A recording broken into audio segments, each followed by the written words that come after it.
My name is Brian Elaine, of course. I run Writing for Your Life and Publishing in Color. And this is one of our first Friday series of webinars about the business of being a spiritual writer. These are just informal chats, interviews that take place on the first Friday of each month. So today our guest is our good friend, Sarah Arthur.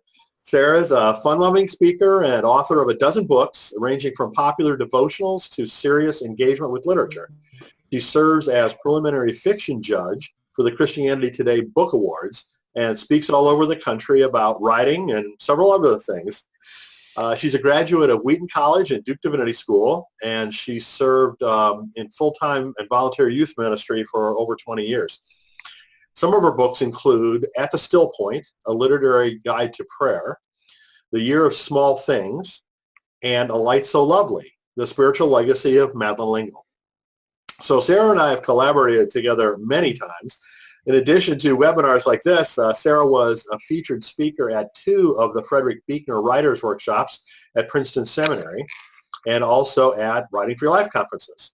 Now we are working together as co-directors of the Madeleine L'Engle Conference, the first Madeleine L'Engle Conference in November, called Walking on Water, and that'll be in New York City. So welcome, Sarah. Thank you. Good to be with everybody today.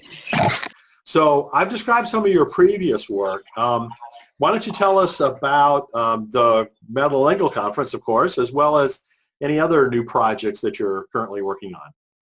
Yeah, well, we'll start with the conference just because that's really coming up quickly. So as Brian said, we'll be at All Angels Church, or we'll be in New York City at a place called All Angels Church, which was Madeleine L'Engle's home congregation. For those of you who are Madeleine L'Engle fans, it's the first ever L'Engle conference.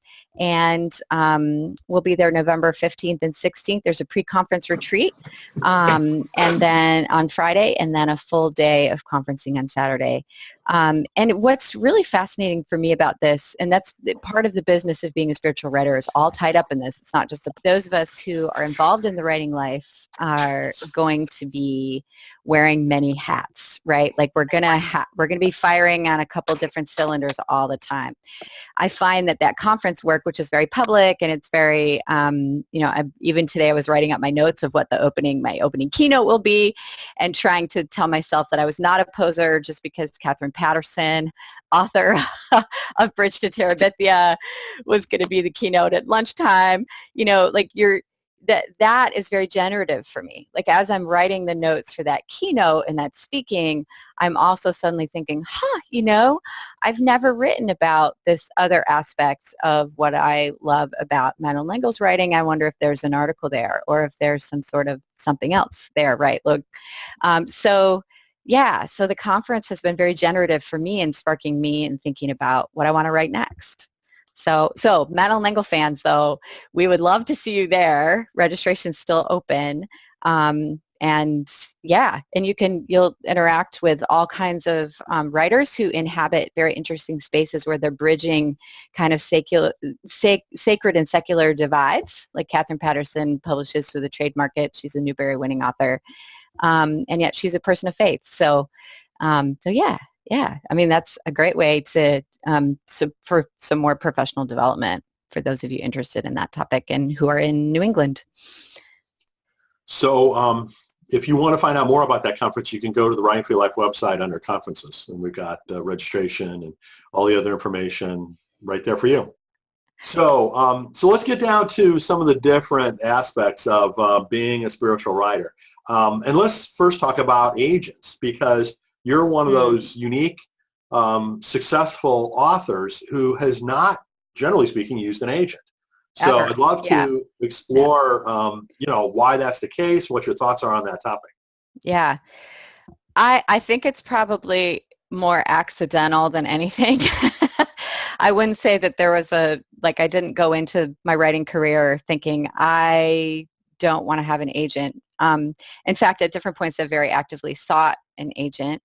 But just to give you all a little bit of background, I was in full-time youth ministry at a church in northern Michigan back in the late 90s, early 2000s, which dates me a little bit. And I was feeling really restless as an English major creative type in that role. I didn't get a chance to write much, or didn't take the time to write much.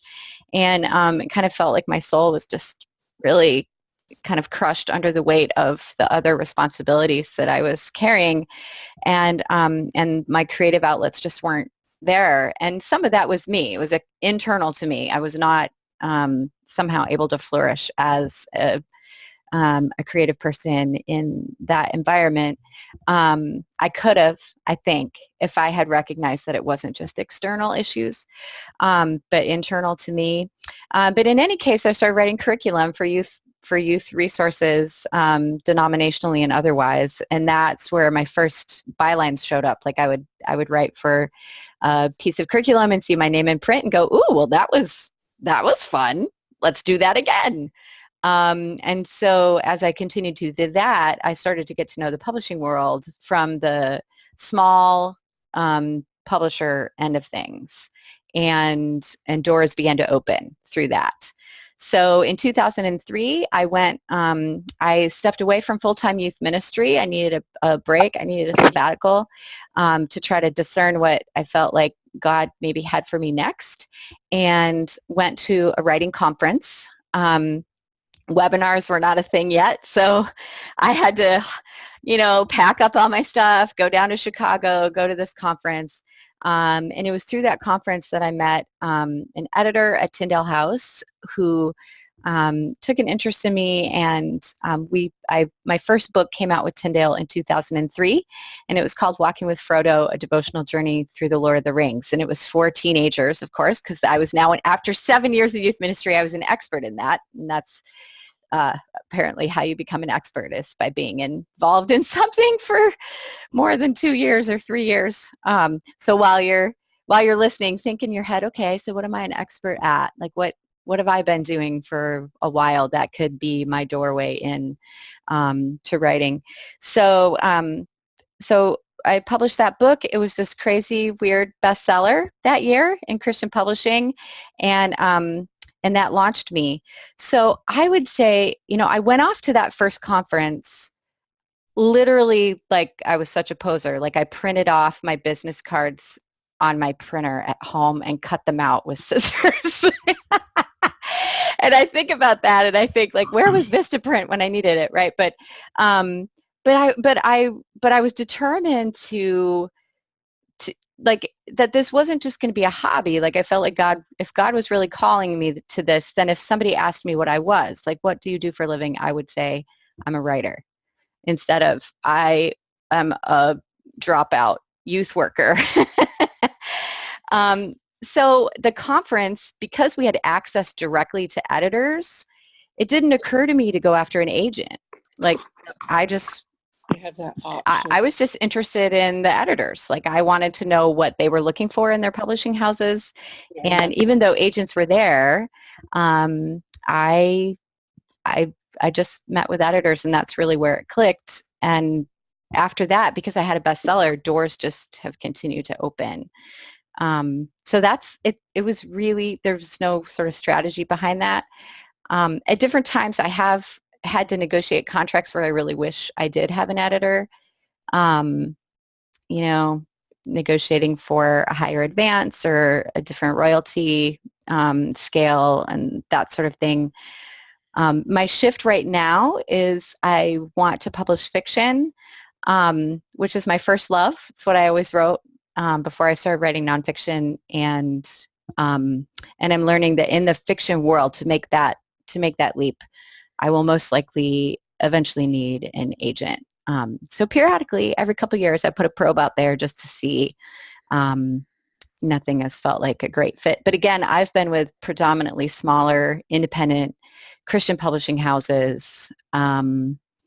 So, if you have a doorway in, an agent isn't going to necessarily negotiate much of a higher advance for you because they're all small. It's a small context. So, but if you're going after the big five, then yeah. So with that kind of context, and I know every book is different, in some cases, editors have, like approached you, about Yes. the idea for a book. But in other cases where you've gone to pitch to publishing houses, you put together a book proposal, I'm sure, just like, everyone else. And kind of how have you gone about selecting which publishing houses you pitch to? Well, I always tell writers you need to do your homework about publishing houses and what kinds of things they're producing. So for instance, I had an idea for a literary guide to prayer years and years ago. I thought that a particular publishing house that did guides to prayer would be the perfect, place to land that project. And so I kind of hunted around and make sure I got some contacts and then followed up with those, but it never went anywhere. And years later, I want to say 10 years later, Paraclete Press approached me saying, hey, we've heard about some of your work, and your professor at Duke Divinity School, Lauren Winner, suggested we connect with you. What could we do together? And I, in that phone call, I didn't tell the editor that I was at that moment on Paraclete's website going, what kind of stuff do they do? So I was hunting around. I was like, oh, they do poetry. Oh, they even are at times pursuing fiction. Oh, they do resources for the spiritual life. Oh, they're broadly ecumenical. Oh, this might be a good home for that idea I had 10 years ago for a literary guide to prayer, in part because I wouldn't need the reprint permissions rigmarole that if I were reprinting some of their poets, they would give me permission. The publishing house and the poets themselves would give me permission. So that's how that came about in fits and starts. And there are other projects that have too. I would pitch them. They wouldn't go anywhere. There's still multiple projects that have never gone anywhere. I suppose I could pick them back up again if I really felt passionate about them and see if I could find a home. But well, just a question around that. Have you ever considered like do-it-yourself publishing, with all the advantages that they've made? Yeah. Have you thought about that? Oh, yeah. At different points I have. And it's interesting when you're in publishing long enough, here's the little violin I'm going to play for myself, the sad violin, is sometimes your books go out of print. And so here you have all of this stuff, like this material. And I have considered repurposing that material and getting it in shape and publishing it on my own as an ebook, like through Amazon Kindle Publishing. And then every time I start, like I even had a friend make she was a graphic designer who made a new cover for one of the books. It was called Walking Through the Wardrobe, and it was about it was about the Lion, the Witch, and the Wardrobe back when the film came out a long time ago, ancient history now. But that material's all there, and it was a beloved book. People enjoyed it, but it ran its course, and so here I have this gorgeous book, and I have no home for it. But every time I go to think about that, I either have another idea that I approach a traditional publisher about, or they come to me with something new. And I'm great at starting things, super great at starting things. I can finish things usually when there's a hard and fast deadline. And since there's no deadline for me to do a self-published, repurposed book of mine that's gone out of print, I tend to it goes in the parking lot of all the things that I'll get to eventually. So after your kids grow up, right? Right. There's always something, right, guys? Like, oh, I'll get to that when, I'll get to that project when, or I'll work on that proposal when, the baby's grown up. And that's not actually a really healthy way to think about your writing. I think we have to set some smaller goals and deadlines, sort of personal benchmarks. So speaking of which, let's switch gears a little bit and talk about making a living as a writer. You have several day jobs in addition to writing, but how do you think about your other activities, especially kind of like opportunities for you to make money as they relate to your books and your writing? Yeah. There's probably somebody else better to respond to that question, only because I often talk about like back in the days when artists would have, like a benefactor to support them. Probably my biggest benefactor, and this just sets up our roles in really weird ways that aren't actually true, is my husband. And I'm really grateful that he has a job, doing what he does as a pastor, that provides for us as a family, but that he also supports me in what I do in the times when I'm making a fair amount of money and in times when I'm not making anything. So, so mine's kind of a special case in the sense that I'm not sure I could do what I do without a benefactor. And I just want to name that out loud because I don't want to set people up for thinking that there's some sort of like magic, something you can do to suddenly make this all work. But at the same time, I don't want you to think like, oh, okay, so great, I have to marry somebody who's got a stable job in order to make this work. Because I don't think that's true either. I have friends that do this somehow. I don't know how they do it. But so I do have to be discerning about the jobs that I take, because despite the fact that I'm and in part because my husband's job is incredibly busy. And so somebody has to feed the kids, and, when I'm gone to a conference, like somebody has to do that. And when he's gone, I have to be on tap to make the household run. So there are benefits to him having a job, and there's, the downside to that is we have to decide who can be gone when and for what amount of money. And so sometimes, an opportunity will come my way and we'll sit down and be like, is this worth it? Is this worth the time and energy that it takes to make it happen well? And I'm an overachiever, so it's got to happen well. It's got to be perfect. Yeah.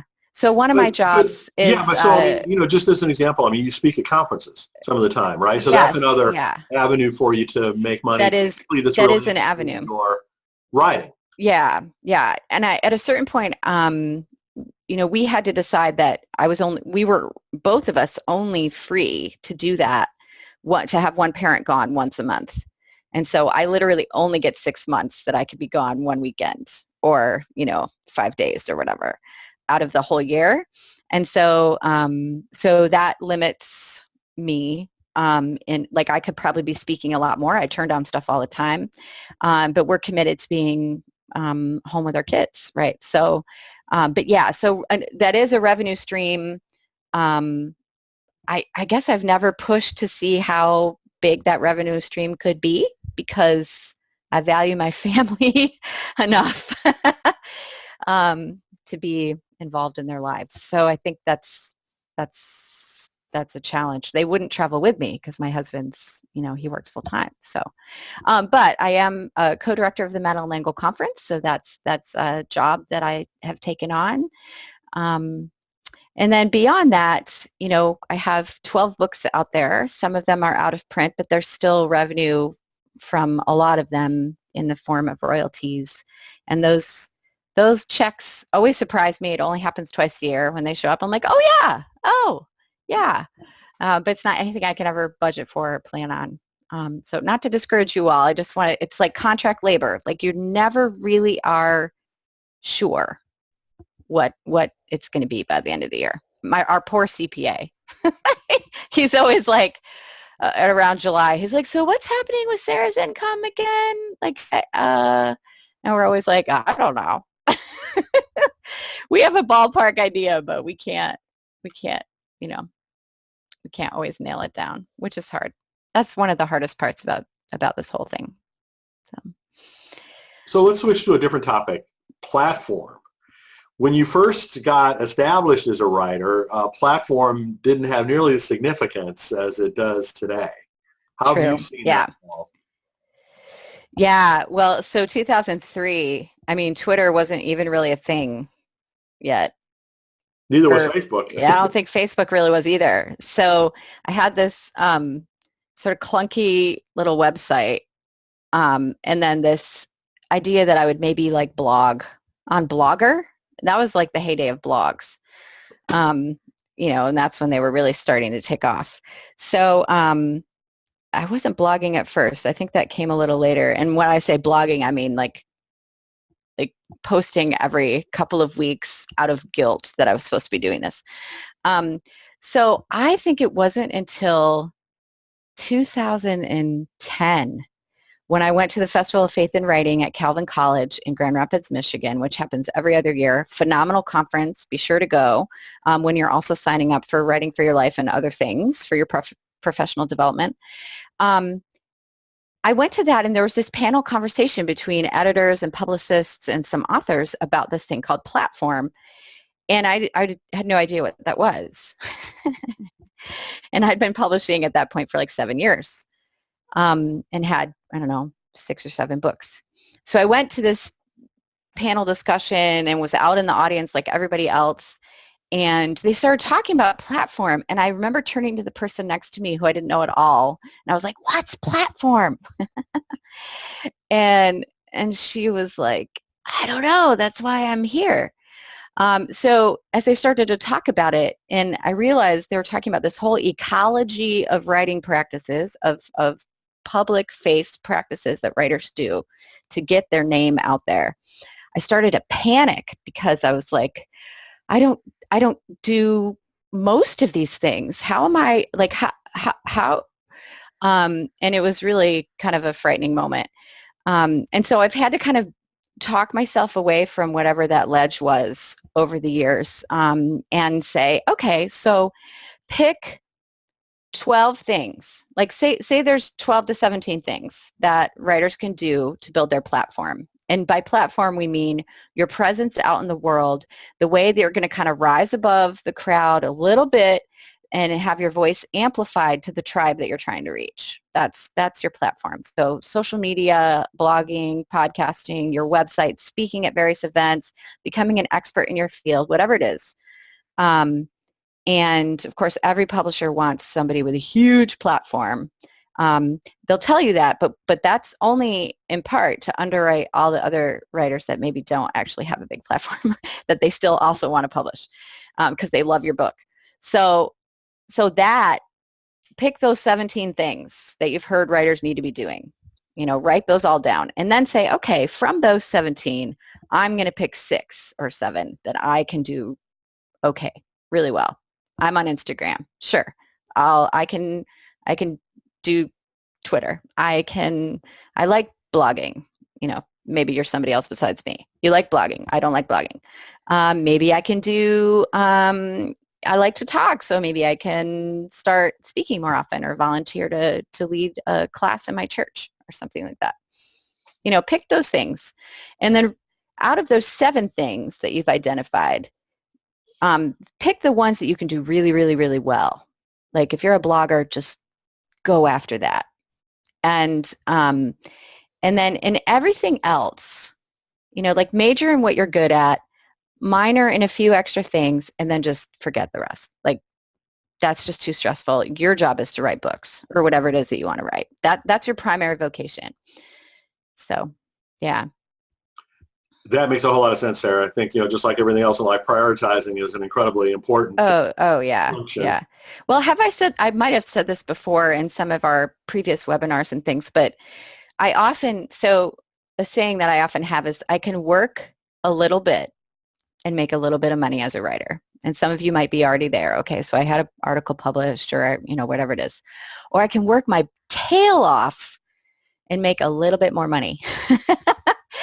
And you have to figure out your pain threshold for what that is.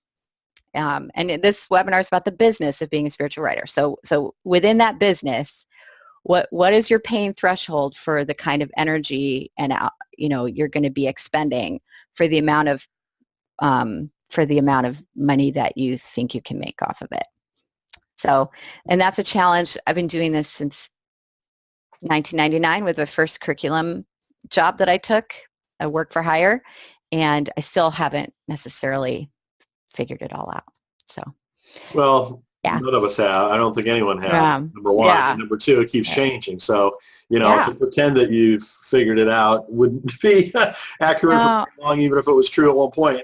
Yeah, well, and in a way, and this is, Brian, you're really good at this. You have to be kind of entrepreneurial, because like something that you may do for a while works really well, and then after a while it may not work anymore, and you've got to kind of retool, like you've got to revisit all of that and maybe come up with a new incarnation of whatever that is, right? So like podcasts are a big deal right now, but they may not be in 3 years. If you're a podcaster and enjoy it, do it for a while, but then realize that you may have to reinvent yourself on a new kind of platform later. So yeah. Within, the various communication channels that you use, have you found any in particular to be the most effective for you? I mean, I guess it depends on effective for what. So, if it's to like find people who might be interested in bringing me in as a speaker, I have found that attending other conferences, is one of the best ways to do that. I could spend all day long on Twitter trying to advance myself as a speaker, but unless you meet me in person and see my kind of energy and enthusiasm and the kinds of things I'm interested in, I may not get much traction there. So yeah, and then being as like anytime I do have a speaking engagement, being as professional and prepared as possible in that setting often leads to other speaking engagements. So if I've been frittering away my time on social media and not preparing for the keynote address I have to give at the Madeleine L'Engle conference, those doors are not going to open, right, at the conference for me to speak elsewhere. So yeah, if I want to promote my book, Facebook and Twitter are great for that, but you have to do it in a joyful way. Like you're not it's not promoting a product as much as building community. Like, oh my gosh, you guys, I had so much fun writing this book because I got to meet so-and-so and so-and-so and so-and-so and interview them. And here's where their next book is coming out, right? Like you're amplifying other people by and continuing the conversation in that sense of community. So it's a very fine line with how to promote your own stuff there. It's more about the relationships and building community there. But then people who are readers and who follow me love that kind of stuff, and they're excited about the new book and they want to spread the word about it. And then I like to give away things, like we did the Madeleine podcast, and it was just a free podcast of 6 episodes, 1 season, to celebrate Madeleine's, what would have been her 100th birthday. So that was just my gift to all the readers out there who are Madeleine fans. And So one more question, then we'll open it up for other people to ask questions. Sure.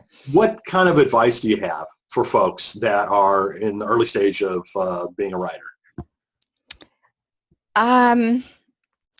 Just those in-person conferences, if you can get there, I cannot say enough good things about those opportunities. At the very least, you're around people who speak your language. It's like writing and the literary life is its own mother tongue. And when you finally hang out with people who talk that way, it's pretty magical. It's very encouraging. If you're like, oh, I'm not the only one who is inventing a narrative around that very colorful and interesting person I see across the room, inventing suddenly dialogue in my head, but like we're weird. And the rest of the world doesn't necessarily function that way. And so it's fun to be around other people who look at life through a narrative lens or whatever it is that they're writing about. And that alone, that sense of community with people who are similar in their posture toward the world that you are, is an amazing experience. But the stuff you learn and the takeaways from people in the publishing industry particularly are so rich and important. And some of you may be thinking, okay, I don't know how to, like, that's so expensive. Like, how could I possibly afford to do that? But if you were getting certified to become to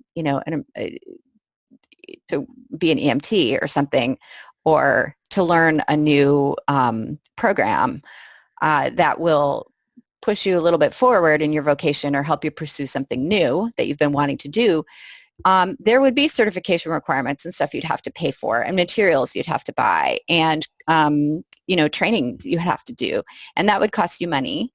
And so it's an investment in your vocation. So I cannot stress the conferencing enough. I would highly recommend that.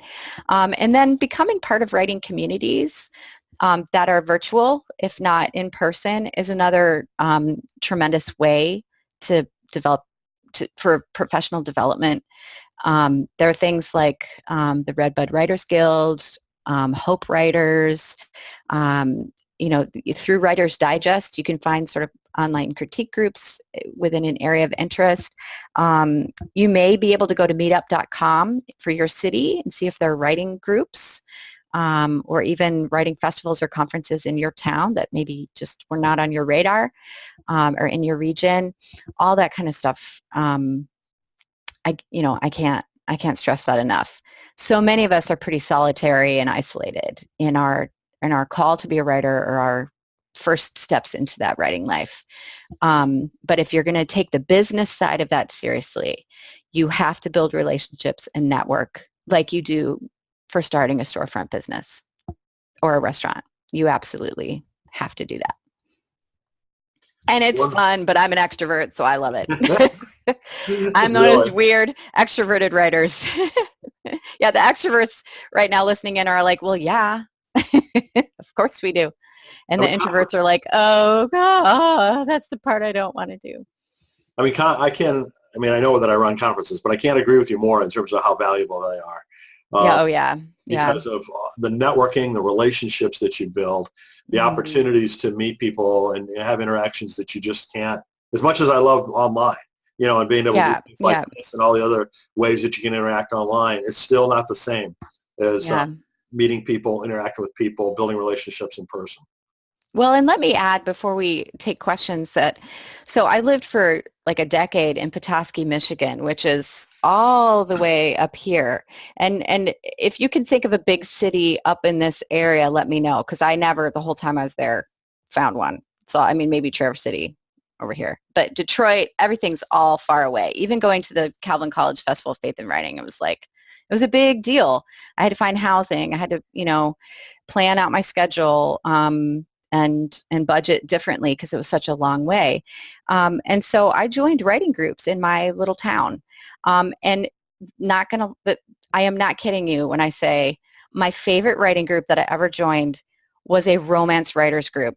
And I joined it because I couldn't really find a lot of other stuff. I wasn't really writing romance. I was maybe occasionally writing what I thought was sort of like a love story. But I learned from those women so much about how much how obvious it is when you don't love your characters, like adore your characters, how obvious it is when you don't know how to plot out your book. They never got really angsty, like they weren't MFA creative writing types who were like all like worried that they didn't sound like Flannery O'Connor. They didn't care. They were writing a great story. And I loved that group. I still love those women and miss them and learned, I just learned so much from them. The day that one of them said to me, your main character sounds kind of like Cruella de Vil, I knew that they were a truth-telling bunch of writers I needed to be around. That is great. That is great. All right, so there's a chat function on our webinar. So if anybody has any questions for Sarah, feel free to type them in, and I'll ask them of her. So maybe one of the things while we're waiting, to see if anybody has any questions. How do you find interactions with editors when you are in the midst of writing a book? How does that typically work for you? I love editors because I have been an editor. One of my many hats, I was a contract editor for the United Methodist Publishing House for one of their curriculum units for a while. And by contract editor, it was a work for hire. I got paid per project and just worked out of my home to do that. So many hats have been worn on this head. And I loved it and I loved them. And so I've seen the experience from their perspective. And one of the fun things about being an editor, and this I've adopted as a writer, is recognizing that whatever project you're working on, so let's say you've come up with a really great article idea that you want to pitch to Sojourners or Christianity Today or, some other major publication. What you pitch to them is kind of like a puzzle for which you don't necessarily have the entire picture complete yet necessarily. And so you're pitching that, and as you're putting the project together, you've got all these puzzle pieces that you're turning over and you're beginning to fit together, but not all of them are there. So when you actually hand it, you may feel like it's all there, but when you hand it to your editor, they're going to notice the gaps and the places where the picture is fuzzy and not clear, where more pieces need to be added. And they start to add those, right? And eventually the picture will be complete, and it may not look exactly like your original vision, but it's so much better. And that is my experience working with editors. And I have never had a bad editor. Like I have been really blessed with tremendous, kind, generous, happy to help kinds of people. So wonderful. So we've got a question from Jenny. Other than Writing for Your Life conferences, obviously, what are the writer conferences that you recommend most?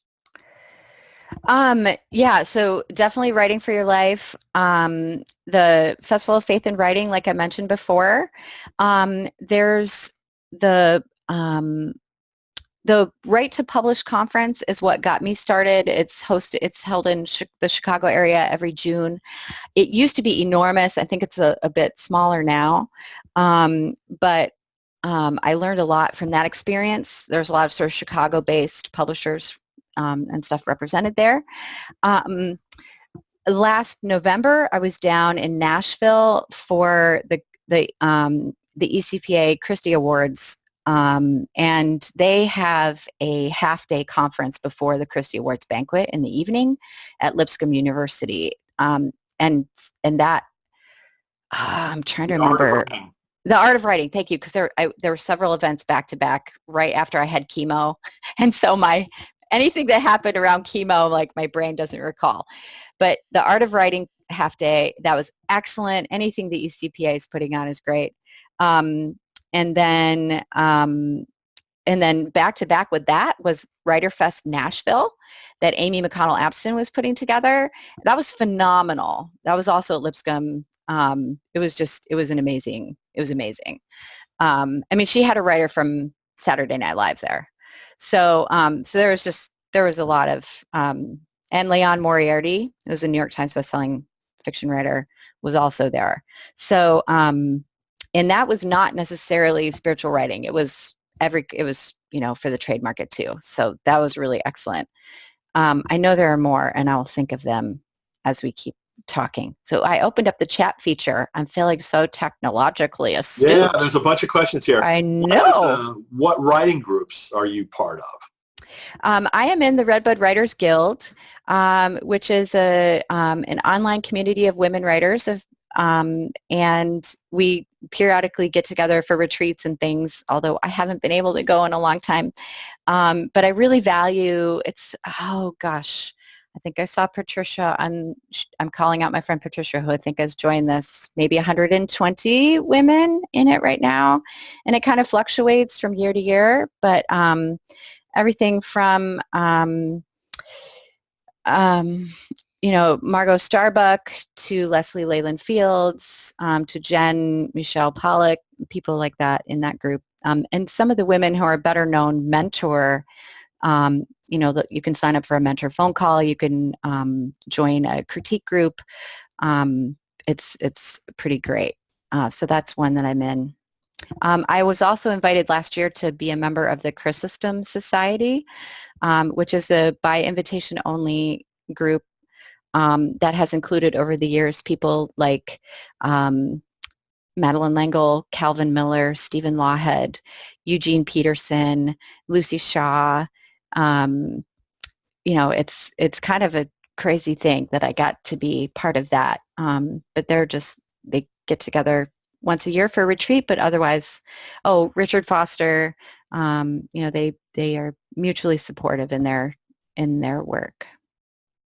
Wonderful. So here's another question from Lydia. How do you deal with the angst of a writing project that you really believe in before you've gotten a contract for it? Yeah, so that's the story of all of the fiction that I have on my computer, and I really, really have a hard time with that. I'm going to be honest with you. Every morning I wake up and think about my bucket list. So I was diagnosed with cancer last year, breast cancer. Stage 1, went through treatment. It was very aggressive cancer, so chemo and everything. And as far as we know, I'm cancer free. But anyone who's ever had that diagnosis, you've got your bucket list and you're like, doggone it, I want to do these things before, whatever potentially happens, right? So my bucket list includes fiction, and cancer was a really motivating deadline. That's a horrible thing to say. I finally finished a novel I've been working on for 15 years between my 2 surgeries last May. I took it to Office Max. I had it printed and spiral bound and gave it to my husband for our 21st wedding anniversary to thank him for cheering me on, right? Because he had I'd gone off on writing retreats to write this thing, and I'd never finished it because I did not have a deadline. And so what I tell people, I do a workshop called Getting It Done, which is so funny because there's so many things I never finish. But I tell people, set personal benchmark deadlines for yourself and some kind of accountability. So I had said to my husband, I had told other people that I wanted to give that novel to my husband for our wedding anniversary the year before, and I didn't. So then it was going to be for Father's Day in June, and then I didn't. And then it was going to be for his birthday in August, and then I didn't. And then, but there was something about that cancer diagnosis and being, doggone it, I'm going to give it to him. And I typed the end and did it. So those sort of false deadlines, or those internal benchmarks, I think are great. By the time my son's in 3rd grade, by the time before I retire, whatever those internal deadlines are for you, I think is the biggest thing. Incredibly important. Absolutely. So important. So there's a couple questions around speaking. How do you go about getting your first speaking opportunities? Yeah. I think you have to kind of assess after. Most of us have had other jobs, right? Besides writing or whatever it is that you are feeling called to transition to, writing and speaking. We've had other jobs before that. And so some of it is beginning to see, is there anything that I can leverage from my areas of expertise that I could layer together with this other thing that I'm interested in writing about or doing. And for me, it was youth ministry. Like I said, I was in youth ministry for 7 years. I had already started training other youth workers in my region denominationally before I made the shift to writing. And some of that is because I started to write curriculum. And so, I at one point made a little 3, remember brochures before social media, and you could promote yourself that way. I made a brochure about myself as a youth ministry speaker, and I mailed it to all kinds of churches in my area and in the state, and just kind of listed, I've been working on this kind of curriculum. I specialize in this sort of area of youth ministry. I can come and speak to your teens. I can be I can keynote an event for youth workers, whatever it is. And I did start to do some stuff denominationally that way, such that when Walking with Frodo came out, which was a book for teenagers, I had, now my name was paired with something recognizable to them, and that just began to snowball the speaking opportunities. So I keep seeing the bandage on my, sorry everybody, I talk with my hands and I keep seeing my bandage. I sliced my finger open 2 days ago, so sorry about that. One of my more unprofessional moments. All right, so one more question. Steve was asking about, what have you got a bunch of different options that you're trying to decide from? How do you go about doing that? Or you just try for them all? Or just talk about prioritizing writing projects, writing direction? Whether it's speaking, writing, coordinating an event, I mean, like the list goes on of different possible lanes, graduate school, like part-time associate pastor, like, I don't know, the list is huge. It's endless. And that's actually a kind of fun place to be, but it's also a hard place to be. So there's kind of two different things I've heard other people say. And you kind of have to discern which kind of person you are. I've heard that one of the reasons why I went after an agent, I was trying to find an agent 2 years ago, is for this very reason. I just felt like all the books I've written feel like they run the gamut. It's really hard to nail down my unique brand. And I felt like I needed to have a really specific and unique brand. And the role of imagination and spiritual formation has been a pretty solid brand for me for a long time. But then I wrote this book about social justice. It's like, called The Year of Small Things. So it was like, where did that fit, in the overall brand that is Sarah Arthur and the intersection of faith and fiction or literature? So part of me was thinking like I may need to pare back from some of these other things that don't fit my brand, so that it's really clear when people say, who are you and what you do, I know how to answer that question. My husband, on the other hand, is very entrepreneurial. He's a pastor who trains other pastors in starting new worship services and venues, and he's like your breadth of what you're offering is very Madeleine L'Engle. It's like the McDonald's menu board of options. There is something for everybody here.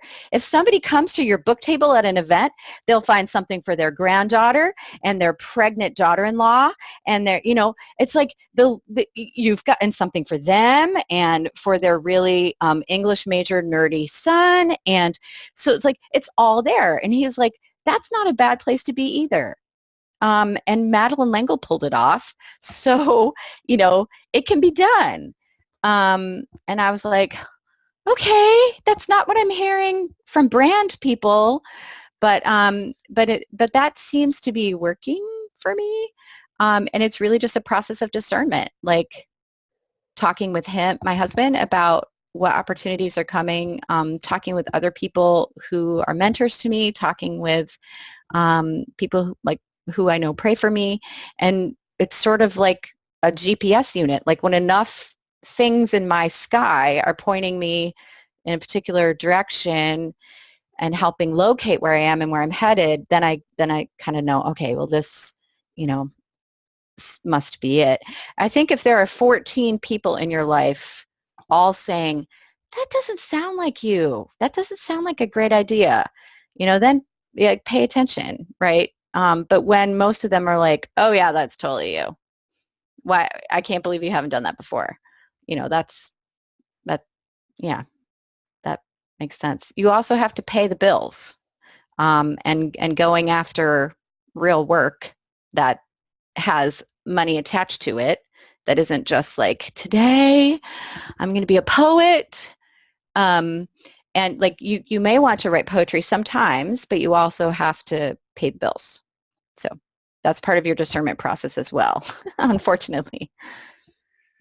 So, Sarah, we've gone well past our 30-minute target. I thought it was an hour. I'm No, sorry. No. These are very lovely people hanging on here. This is a 30-minute webinar. Okay. I'm sorry. All right. It can go on as long as it makes sense. But okay. Well, yeah. But anyway, I just want to thank you so much for all of your wisdom, for sharing all of your insights. Oh, gosh. You're As so always, welcome. Extremely valuable to any of us to listen to. Sure. I'm so glad. Thanks for hanging on, everyone. I apologize. I was being loquacious, though, as always. So just a couple of things to give people a heads up on. Our next First Fridays will be on October 4th, and will feature Amy Julia Becker. So looking forward to that. So you can join us on Friday, October 4th at 11 a.m. Eastern. And for those of you who haven't seen it yet, we just launched a new website called CompassionateChristianity.org, which is a whole new avenue to amplify some leading voices and also provide some online resources for different areas of Christian interest. So check that out when you have a chance. So Sarah, thank you again. Oh, thank you, Brian. And thanks to everybody who hung on with us. We appreciate it. Hope you have a good rest of the week.